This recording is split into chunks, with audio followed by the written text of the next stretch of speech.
Predstavniki posavskih bencinskih servisov so predsednici društva Nataši Sodomun takole izročili ček v vrednosti 1800 evrov. Zbralo se nas je 9 pump, vsako leto se odločimo za različno društvo ali pa posameznika, kakorkoli je. Letos smo se odločili za društvo Sonček. Sredstva bodo namenjena za terapije, dodatne terapije, zdravstveno-terapevtske kolonije.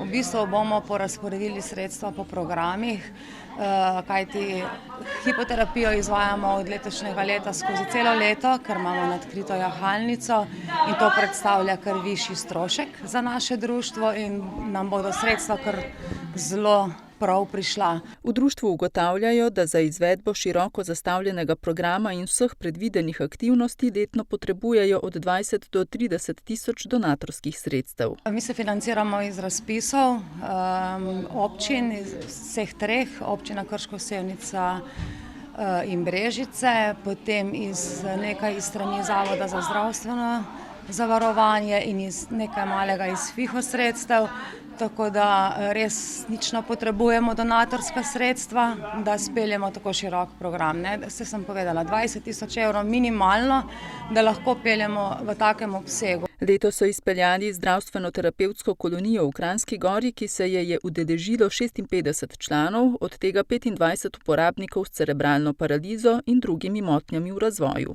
In to predstavlja velik finančni zalogaj in velik obseg, veliko širino strokovnega kadra in pa prostovoljcev.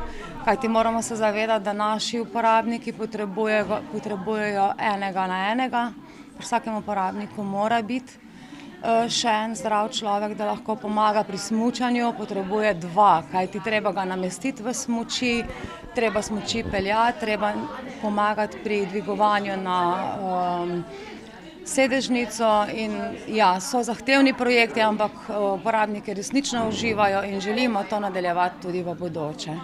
Sicer pa kot partnerji sodelujejo v projektu Most. Mi sicer tam ne dobimo nikakršnih sredstev, ampak imamo pa veliko korist in veliki doprinos našim članom, tako v koloniji kot skozi leto, s strokovnim kadrom, strokovno usposobljenimi ljudmi, ki nam stojijo ob strani, ki hodijo z nami v kolonije.